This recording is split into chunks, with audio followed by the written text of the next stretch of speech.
Hello everyone, good afternoon. So I want to start with a special thanks to Akita. For the third time I'm here to this conference presenting something to you. So it's always a pleasure and thank you again. The story I have here to tell you today is about a replacement of a 15-years TCP service written in C. With a brand new one that we deployed last year using Elixir. A quick introduction, my name is Emerson Macedo at Emerson on Twitter, GitHub, and all social networks that you can reach me. I'm working with software development professionally since 1998. Yeah, I'm almost 40. And I've worked with a bunch of programming languages during my career.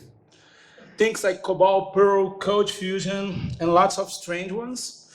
Also mainstream languages like C#, Java, Python, Ruby, Node.js, Elixir, Golang, and every hipster language we have nowadays. Basically everything. I live in the city of Rio de Janeiro, and I'm daddy of these two beautiful kids also. So I just left OLX in the last month, but I had this commitment with Akita to talk about the software he writes. I joined M4U. M4U is a company that do a lot of things. One of them is to develop a smart POS using Android. Has anybody saw something like this here in São Paulo? Okay. And we are also responsible for all credit card payments for online prepaid phones credit buy. And also the controllers plan. I don't know if it has any other country in the world. Before, I was working at OLX and Global.com for the past decade. So you have heard about many software he writes, and probably it's a boring topic, maybe, but I brought these stories with some points that maybe can give something new to you, okay?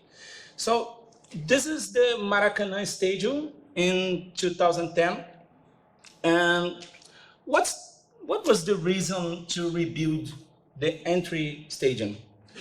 Despite of the corruption and things that we know that people do when they choose to do these things. Let's forget about corruption for now. So the Maracanã Stadium was built in 1950. It's a long time ago. That was the first version, release 1.0. Yeah, for sure. So we could put 200,000 people for the World Cup in the 50s. Several refactors were made in Maracanã. The last one was in 2007. And then in 2010, the Maracanã Stadium was demolished to create a new stadium. So why they don't keep refactoring the stadium over again? So people take a look at the stadium, and what they want to do, it was impossible with that architecture because it was an old concept of a soccer stadium, and they want to build something like this. That is a brand new stadium with beautiful and modern chairs and exits and things that they can do in that stadium without a full rebuild. So I have used it to go to Maracanã since I was a child. The stadium has never been as good as it is today. Of course, there is a nostalgia about the old one, but doesn't even compare to this new one. So is this the right thing to do? The cost worth? That's the question that we always ask ourselves when we need to refactor to zero and put down and create a new one. And What the Maracanã story has to do with software development? There is a famous blog post from Joe Spokesky that argues about software rewrites is always a bad idea. This story, if you didn't read yet, please read. It's a very good blog post, but it's from 2000. It's about 19 years old, this blog post. It's older than the TCP service. So it's the story of Netscape failure attempt to rewrite their browser from scratch. It's a great story, but I think we need to consider the context in the year of the 2000. I disagree. It's my opinion, opinionated. I'm very opinionated about this, that you should never rewrite a software, but for sure it should not be your first option. Your first try should not be to rewrite from scratch. You should try to fix it. You should try to improve it. But there is other points that we will talk today about when you want to choose to rewrite from scratch or not. Every time people come to me to ask for books for software engineers, essential books, I recommend these three. Despite of your graduate in computer science or software engineer or whatever, that we have other things to learn about algorithms, data structures, and distributed systems, and other stuff, I recommend these three books after you graduate or during your graduation. Because these books is about how do you work every day in your job? How do you have to behave in many situations? The first one is how to be a good programmer. And you will not learn to be a good programmer in your graduate. And the second one is about the daily work process, how to write systems, how to split, when you have to throw away a software and rewrite from scratch and things like this. And the third one will help you to deal with people, basically. For this talk, I would recommend you, if you didn't read these books, after the talk, you can take a look and see if it works for you. The Pragmatic Programmer and the Mythical Man Month. So, why I'm talking about these books and these things? Take a look at this living room. That's a great, clean, and good view of a living room. But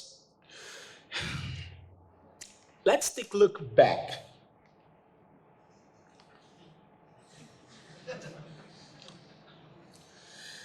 Sounds familiar about software, don't?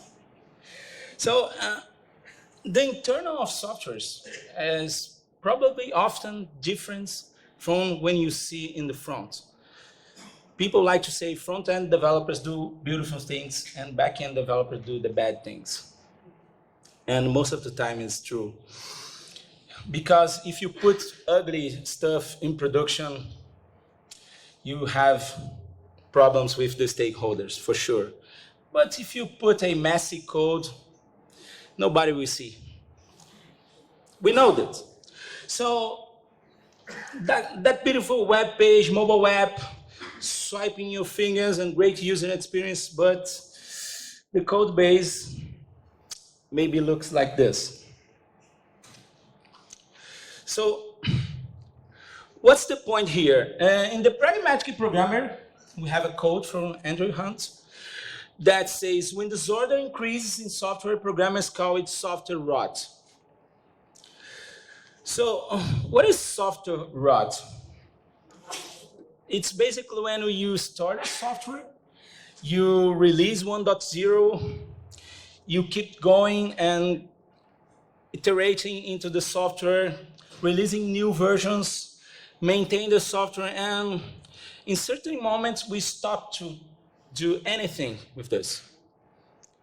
And the time goes and the years are passing, and then we have a wall of unmaintainability and became something like this.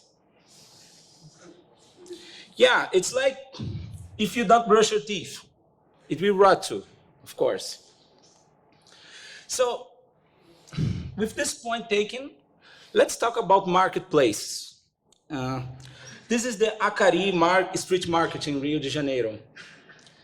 Yeah, you can buy a lot of stuff you want. Is the way we used to buy used stuff in the past. You go to some point and people with a lot of items in the floor, and we go and choose and pick one and pay by cash. So this is the OLX Ad Insertion marketplace. This is Mercado Livre and Facebook, the biggest three here in Brazil. We will talk about the OLX. That was the software rewrite I made with my mates, of course. And this was 1995.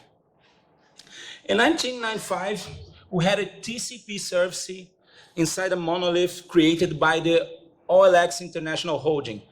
The basic idea is if the holding want to bootstrap an operation in any country, they just deploy the monolith we had with this lot of TCP services, not only the Ad Insertion, and users can start selling the products next month.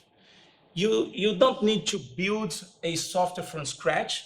You have something like a product that you can deploy and start using and start your business in any country. So that was the case in Brazil.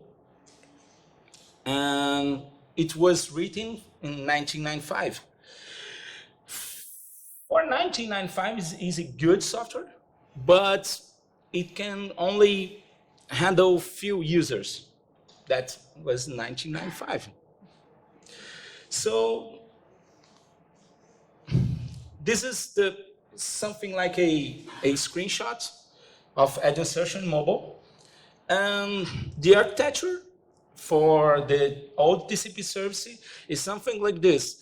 We have, of course, the whole ecosystem and with a HA proxy routing for a pool of TCP transaction services. Sorry. With the Ad Insertion and other TCP services. So we had some Postgres functions with all business logic.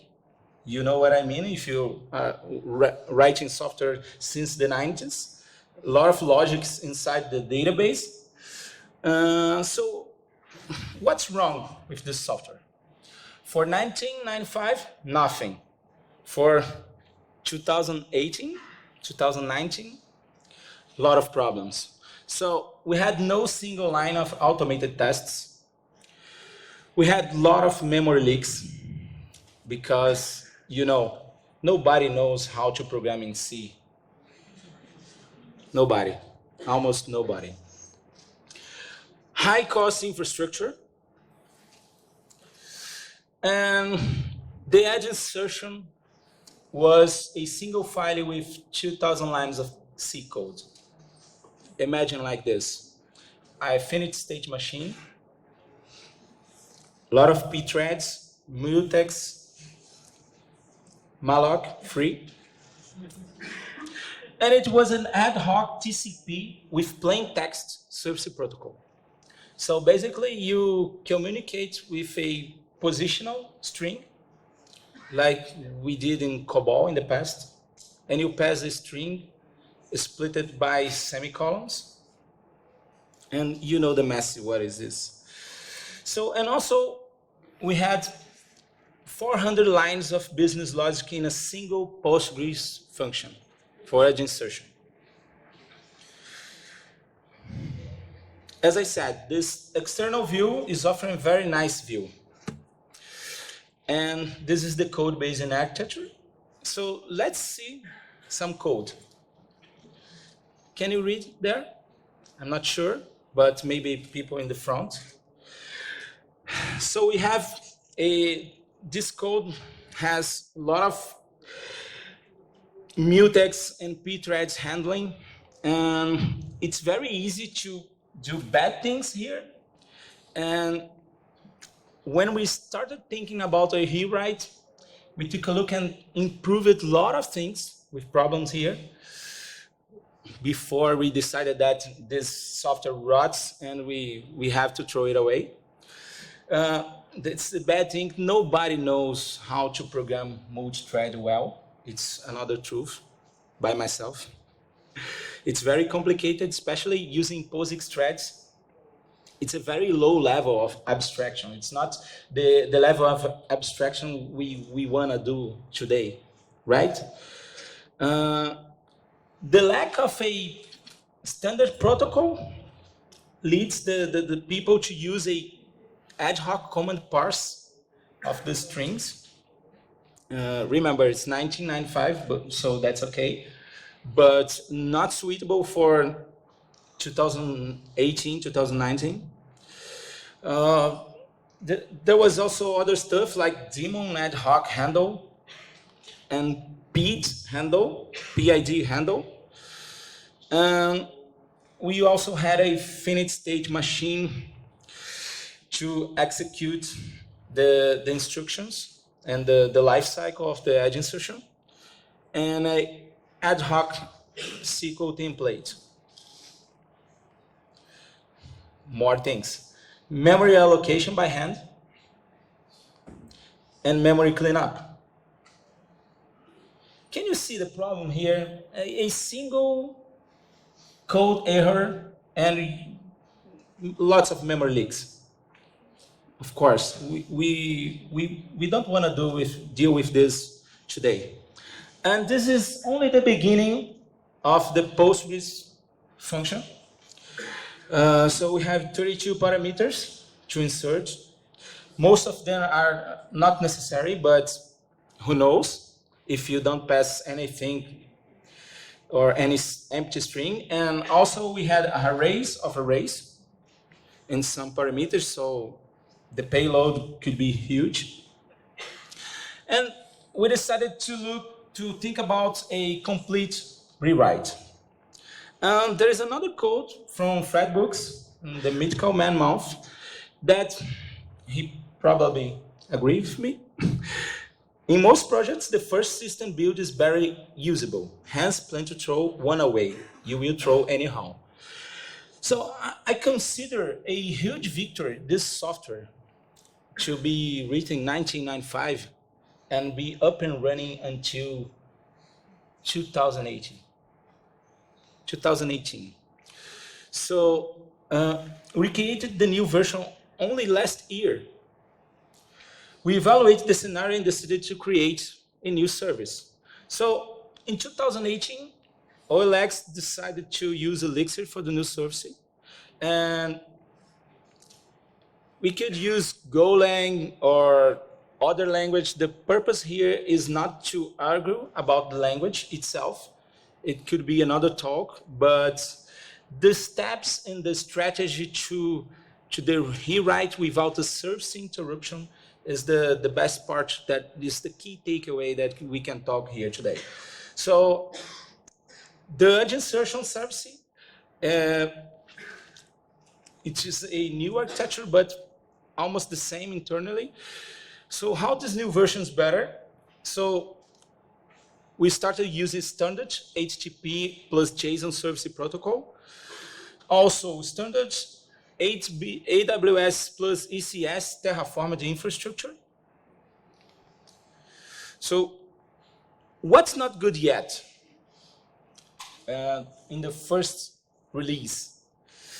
People still use the database as a single point of integration. So that database, Postgres, is a huge monolith database that we write some stuff and other 100 applications was reading from there in moment zero. So we had to think about a strategy to roll out and to replace this service without interruption. Think about, people are trying to sell their things. You can't interrupt the service to deploy a new version.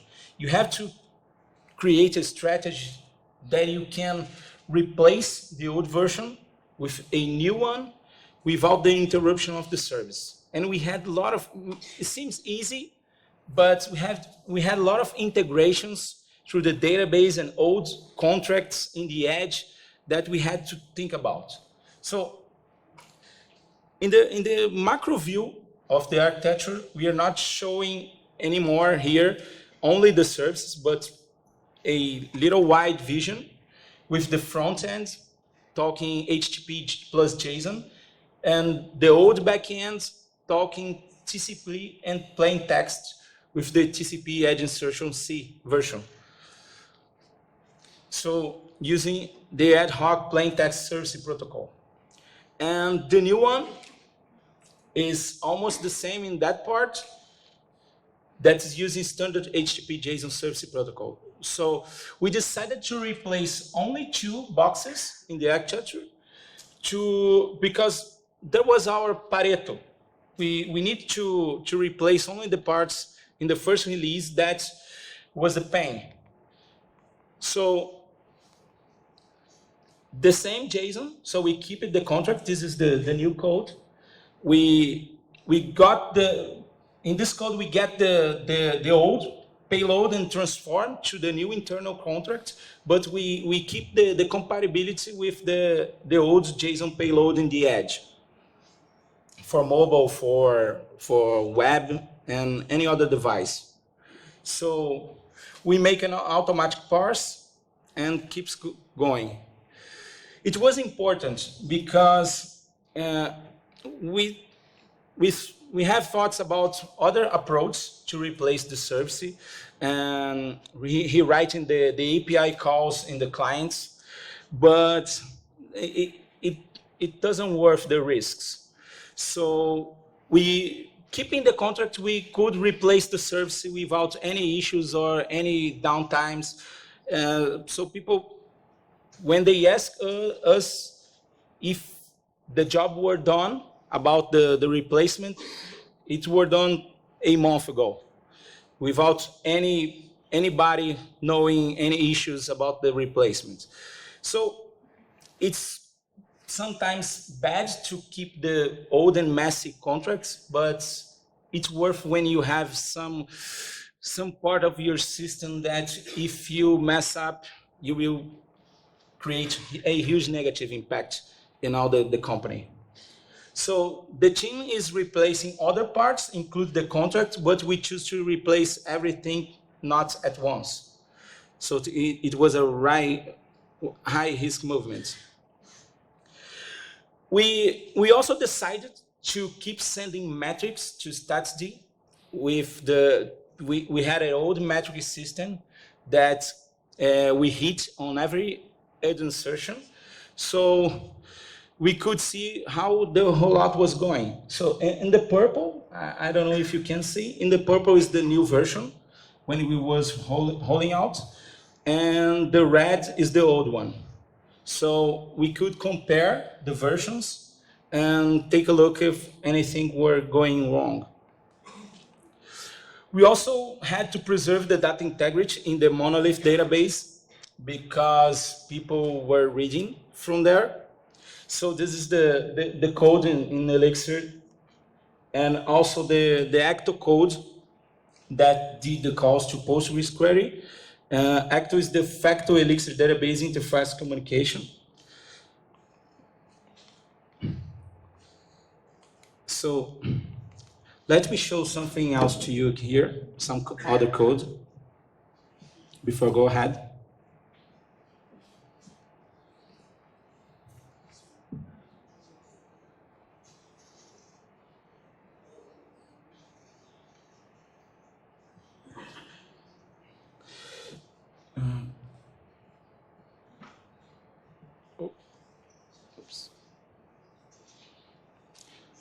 So this is the file in C. Let's take a look here. Never ends.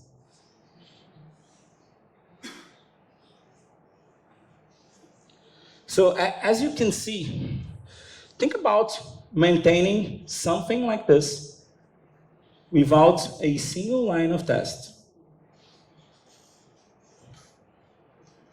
So you have Redis invocation, you have Postgres invocation, you have memory allocation, you have pthreads handle, and a lot of case statements So it's a very messy thing. And in the time we were trying to keep evolving this code base, we had a lot of issues. We messed up a lot of times. And just you to know, a lot of magic number and magic letters here. For sure you're liking to see this, I'm sure. And I also have the new version here.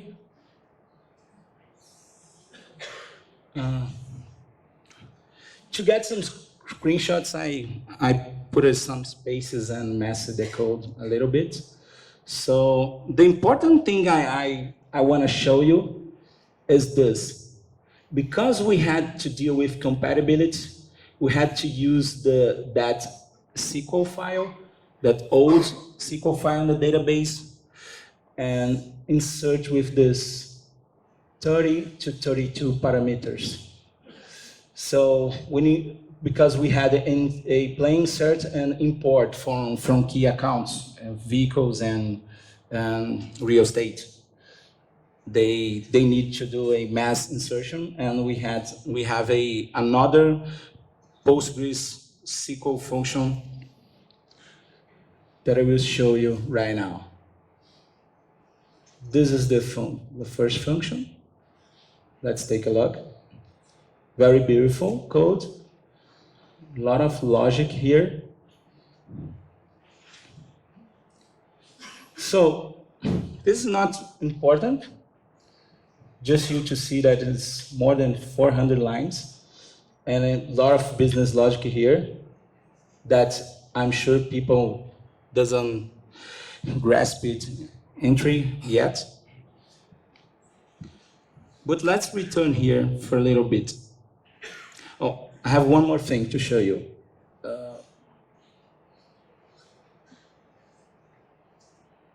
This file. This is a basic C file ad hoc service implementation. Think about you trying to implement something like a HTTP protocol, that is a application protocol in layer 7. So it's something like this. A lot of codes trying to implement something that you can use as a basis for other TCP services.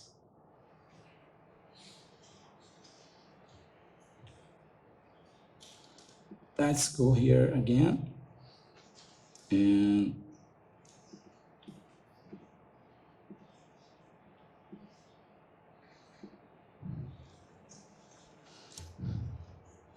so what's the point here of this talk? So the strategy we choose, let's return here a little bit, was to replace only the part that we had pain. We had other parts to rewrite, but it would be almost impossible to do in 3 months. The software rewrite from the beginning to production, it's 3 or 4 people in 3 months. And we put in production and replace all the traffic of a 15 million ad insertions per month. So we decided to identify the point of pain, replace with the service, keep the contracts, use metrics to measure the progress and the health of the rollout, and keep the data integrity. So external view of a software never tells everything. We have to look inside and see if we can fix it. A lot of times I've been in other companies that we had some software written in another language that we don't know, and we want to rewrite because we doesn't like the language. And that's the bad choice. That's the bad reason. If you are working with a language that you only don't like it, learn it and try to use it. do not rewrite software because you are programming in a programming language that you don't like. Try to fix it, try to refactor, and we did it for more than 1 year. And at the time we see that the software can't be recovered, we decided to rebuild it from scratch. And so it's a hard decision. It's not a easy decision to rewrite a software. Often people do this with the wrong reasons, using some reasons that doesn't fit to the problem. That's not arguments. If you don't like the language, if the language is verbose or things like this. So often people say, oh, I will rewrite this ugly Java stuff using Ruby or using Python, or Ruby Rails does not scale. Let's rewrite using Golang. Oh, that's the bad movement, in my opinion. So as you saw here, the software was in a situation that if we keep going, we will spend a lot of money, a lot of effort trying to recover something that was basically dead and giving us a lot of pain. Every day we had to restart machines because of the memory leaks, and every day we had some outages in our software, and people were unable to insert their ads. So sometimes the software is too old and you can't recover it anymore, and it rots. It simply rots. So maybe it's time to think again and time to start a new version. But the key takeaway is when you think to rewrite something to replace what is running in production with a lot of traffic, you have to create a strategy. Our strategy was one that I presented to you, but your strategy could be another. Okay, it doesn't have a receipt, so you need to think, you need to figure out how you will create this new solution with the right reasons to do this without trying to recover the old version. And if you think that is the best option to rewrite from scratch for the right reasons, just do it.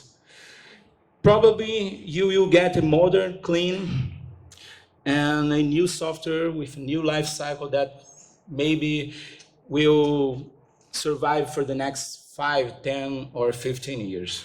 Okay? I will give you 10 or more minutes for questions. And that's it. Does anyone have any questions? Please. No?